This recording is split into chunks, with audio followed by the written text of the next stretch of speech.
Hello guys, bersama saya lagi dalam Alright Nopo Channel. Gempak sahabat-sahabat semua, berita yang mengejutkan apabila hari ini sahabat-sahabat semua, pihak mahkamah membuat satu kenyataan yang menyatakan Aman Palestin, pemimpin didakwa kerana dikatakan salah guna dana awam ataupun dana dermah sebanyak RM85 juta ringgit.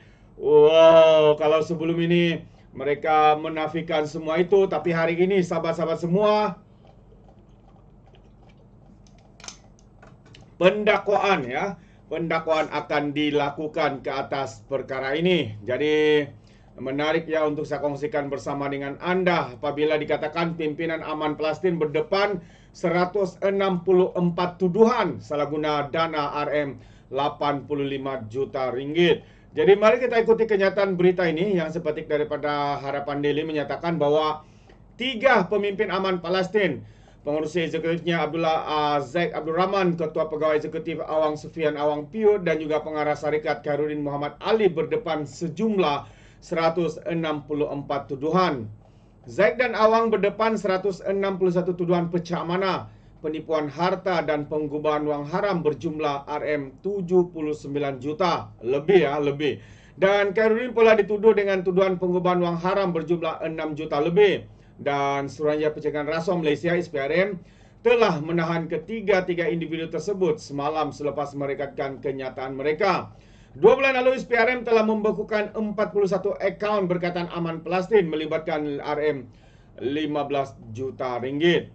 Jadi kalau kita lihat pemimpin utama Palestin ini akan didakwa hari ini sahabat-sahabat semua mengikut berita ya yang kita baru terima juga sebentar tadi dan telah pun disahkan sebenarnya bahwa pemimpin ya utama Aman Palestin bakal didakwa hari ini. Bukan bakal lagi lah, akan didakwa. Jadi kalau kita lihat antara 3 hingga 5 pemimpin kanan Aman Palestin berhad yang akan didakwa di mahkamah hari ini berkaitan dengan penyalahgunaan sumbangan awam. Menurut sumber, antara yang didakwa adalah pengurusinya, ketua pegawai eksekutif dan juga pengarah syarikat yang berdaftar dengan Suruhanjaya Syarikat Malaysia SSM itu. Sebelum ini 41 akaun bank bernilai 15 juta lebih milik badan dibekukan ekoran siasatan yang dibuat oleh SPRM Suruhanjaya Pencegahan Rasuah terhadapnya. SPRM dikatakan turut menyiasat pembelian jongkang emas oleh Aman Palestin. Wow, sempat lagi mereka membeli jongkang emas ya. Ya, pertubuhan itu sebelum ini memberitahu SPRM ia adalah kaedah untuk menghantar bantuan kepada Palestin. Hantar jongkang emas ke Palestin agak meragukan. Dan menurut sumber siasatan sasaran siasatan SPRM adalah penggunaan dana yang dikutip untuk membantu rakyat Palestin tapi digunakan untuk perkara lain, termasuk membuka syarikat media. Ialah termasuk seperti termasuklah TV Pertiwi. TV Pertiwi ini sebenarnya pro kepada pembangkang ya, yang selalu digunakan untuk menyebarkan ideologi badan ini yang bernaung di bawah sebuah pertubuhan agama. Hampir kesemua pemimpin Aman Palestin adalah bekas atau pemimpin Ikatan Muslimin Malaysia ISMA atau pertubuhan Islam yang berpusat di Bangi yang memperjuangkan ideologi Islam Melayu. Pengurusinya Abdul Zaid adalah bekas Presiden ISMA, Mufti Perlis, Datuk Dr. Asri Zainul Abidin antara yang awal membangkitkan soal kutipan dana badan ini sehingga memberikan arahan agar Aman Palestin tidak boleh mengutip sebarang derma di Perlis. Peguam Aman Palestin Muhammad Rafiq Rashid Ali, ini peguam kepada siapa ni, Mahathir, dan juga Ketua Penerangan Pejuang kalau saya tidak silap, dipetik berkata tindakan itu akan dilakukan selaras dengan Seksyen 44A Akta Pencegahan Penggubahan Wang Haram, pencegahan pembiayaan keganasan dan hasil daripada aktiviti haram AMLAH.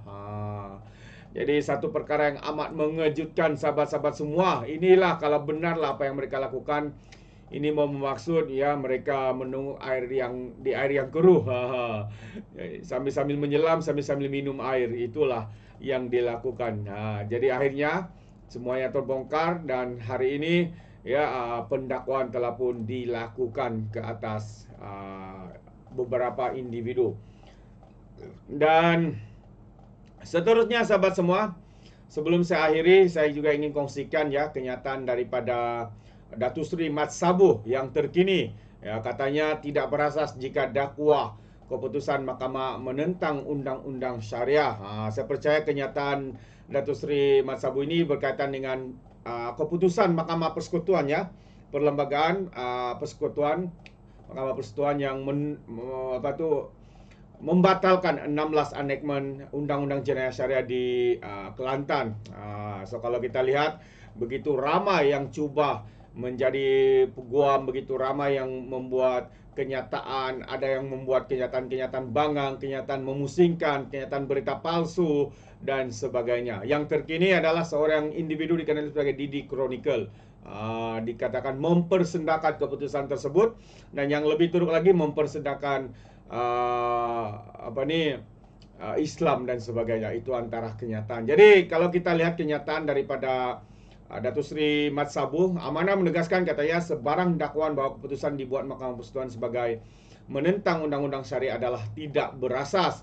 Presidennya Datuk Seri Muhammad Sabu berkata, amanah menyokong keputusan Mahkamah tertinggi itu dalam kes Nek Ilin Zurina yang mana 16 peruntukan di dalam enactment jenayah syariah Kelantan adalah terbatal kerana ia melangkaui bidang kuasa negeri. Muhammad juga berkata, keputusan Mahkamah Persekutuan langsung tidak merungkai atau menghakis bidang kuasa Mahkamah Syariah.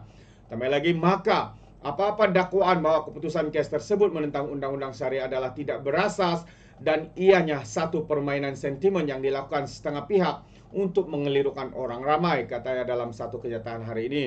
Sementara itu, Muhammad Sabu berkata, amanah mengambil maklum dalam kes Muhammad Daud versus Kerajaan Malaysia 1988, di mana Kerajaan Persekutuan telah memutuskan bahawa Seksyen 298A Kanun Keseksaan terbatal kerana tidak berperlembagaan, memandangkan kesalahan berkaitan agama Islam adalah di bawah bidang kuasa negeri dan Mahkamah Syariah. Jadi mengambil kira kes itu, katanya, ia menunjukkan undang-undang sivil juga boleh terbatal apabila melangkaui bidang kuasa seperti mana senarai-senarai jadual ke-9 Perlembagaan Persekutuan. Jadi kata Datuk Seri lagi, yang juga ahli Parlimen Kota Baru itu, fungsi mahkamah harus dihormati bagi menjamin kestabilan pentadbiran yang berpegang kepada pengasingan kuasa antara badan legislatif, eksekutif dan kehakiman. Perkara 4 dalam kurungan 1 menyatakan dengan jelas, katanya, apa yang undang-undang yang bertentangan dengan perlembagaan adalah terbatal. Justru keputusan Mahkamah Persekutuan tersebut mengikat rakyat Malaysia kerana fungsi mahkamah dalam menafsir undang-undang, ujarnya. Dalam pada itu, Datuk Seri Muhammad Sabu berkata, undang-undang syariah tetap akan diperjuangkan, amanah untuk diperkasakan supaya kedudukan dan pelaksanaan setiap undang-undang syariah dijalankan secara berhikmah dan harmoni dan juga selamat tanpa terbatal kerana tidak berperlembagaan. Amanah juga ada masa, ya, sama menggesa agar jawatan kuasa khas mengkaji kompetensi DUN untuk menggubal undang-undang Islam diperkasakan sebagai platform konsultasi dan badan advokasi, ya, berotoriti atas negeri-negeri dan wilayah persekutuan dalam memperkasakan bidang kuasa Mahkamah Syariah. Ini supaya apa juga pindahan atau penggubalan peruntukan baharu undang-undang syariah menjadi lebih harmoni, seragam dan selaras dengan perlembagaan persekutuan dengan melibatkan semua wakil-wakil negeri dan persekutuan. Itu antara kenyataan daripada Datuk Seri Muhammad Sabu.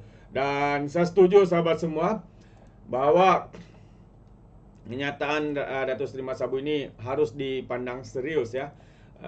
Dan kita tahu ianya untuk memartabatkan sebenarnya Mahkamah Syariah dan undang-undang, ya, dalam Mahkamah Persekutuan juga. Jadi itu sedikit pandangan saya. Bagaimana dengan anda, sahabat-sahabat semua? Anda boleh berikan komen pandangan anda dalam ruangan komen. Jadi, terima kasih. Izinkan saya untuk mengundurkan diri dan seperti biasa peribahasa mengatakan, tapapun kangkap, 2 ton keinginan. Dalam bahasa Melayunya, tepuk dadah, tanya selera. Sekian saja daripada Orang Dapat Channel. Saya kita berjumpa lagi. Bye-bye.